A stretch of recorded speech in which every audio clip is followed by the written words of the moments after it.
नमस्कार सभी को, मेरा नाम सोनम पांडे है और आज मैं पोल साइंस चैप्टर सेकंड स्वतंत्रता आप सभी को समझाने वाली हूँ। तो चलिए बिना देरी किए शुरू करते हैं। सबसे पहले जानेंगे कि स्वतंत्रता क्या होती है। स्वतंत्रता अंग्रेजी शब्द लिबर्टी लैटिन भाषा के लीबर से बना है, जिसका अर्थ है बंधनों का अभाव।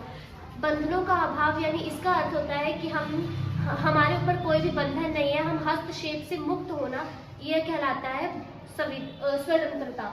सेकंड पॉइंट, समानता। स्वतंत्रता को प्रतिबंधों और सीमाओं के अभाव के रूप में माना जाता है। इसका मानक है जो चाहे सो करे अधिकार का पर्यायवाची समझा जाता है।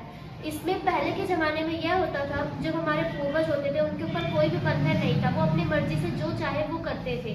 लेकिन आजकल ऐसा नहीं है, क्योंकि आजकल हमारे ऊपर कानून बन गया है, हमें कानूनी तरीकों से चलना पड़ता है।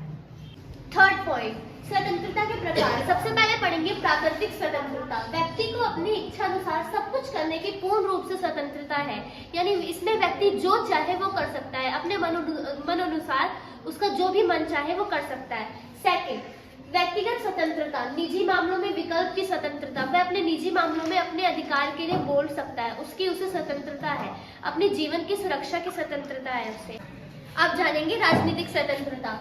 राजनीतिक स्वतंत्रता, राज्य के कार्यों में भाग लेने का अधिकार, यानी हमें कोई भी इंसान हो, वो राज्य के हर कार्य में भाग लेने का उसे अधिकार होता है। सेकंड, मतदान का अधिकार। कोई सी भी जाति का कोई भी इंसान हो, उसे वोट डालने का अधिकार होता है। तीसरा, स्वतंत्रता में निष्पक्ष चुनाव करने का अधिकार। इंसान अपनी मर्जी से अपने नेता को चुनता है, उसकी मर्जी होती है कि वो किसे चुनेगा। फोर्थ, शासन की नीतियों व कार्यों का समर्थन में विरोध करना का अधिकार। इसमें हम अपनी मर्जी से जो भी हमें राजनीतिक से जुड़ी हुई बातें हमें पसंद नहीं है, तो हम उसका विरोध कर सकते हैं, हमें उसका अधिकार है। अब जानेंगे क्या होता है आर्थिक अधिकार। आर्थिक अधिकार, कोई लाभकारी पद पाने या कारोबार करने का अधिकार। इसमें कोई भी इंसान अपनी मर्जी से कोई सा भी कारोबार कर सकता है, जो भी उसका मन चाहे वो बिजनेस कर सकता है। सेकंड, अभाव से मुक्ति का अधिकार। अभाव मीन्स होता है कमी, यानी कमी से मुक्ति पाने का अधिकार। उसे किसी भी चीज की कमी है तो उसका अधिकार है कि वो उससे मुक्ति पा सकता है।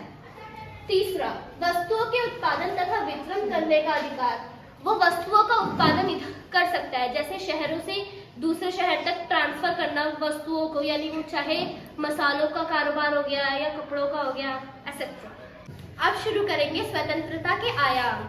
स्वतंत्रता के आयाम, स्वतंत्रता के दो आयाम है, नकारात्मक और सकारात्मक। अब इसके बारे में जानेंगे कि नकारात्मक स्वतंत्रता कौन सी होती है और सकारात्मक स्वतंत्रता कौन सी होती है।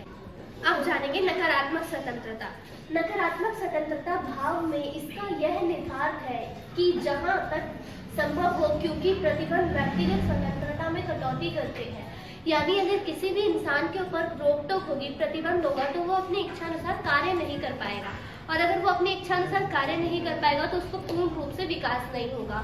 इसीलिए इच्छा अनुसार कार्य करने की छूट हो, क्योंकि व्यक्ति के कार्यों पर किसी प्रकार का प्रतिबंध ना हो। इसीलिए कहते हैं कि व्यक्ति पर किसी प्रकार का भी रोक टोक ना हो, प्रतिबंध ना हो, जिसकी वजह से वो अपनी इच्छा अनुसार कार्य कर सके। अब जानेंगे सकारात्मक स्वतंत्रता। नियमों व कानूनों के अंतर्गत ऐसी व्यवस्था है जिसमें मनुष्य अपना विकास कर सकते हैं। अगर राज्य में नियम है, कानून है, तो मनुष्य के लिए ये सही होता है, क्योंकि ताकि मनुष्य कोई भी ऐसा गलत काम ना कर सके।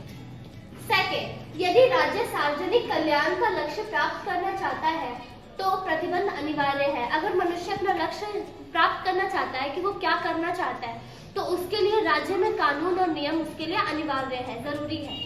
अगर आपको ये वीडियो पसंद आई हो तो लाइक, शेयर, सब्सक्राइब और प्रेस द बेल आइकन।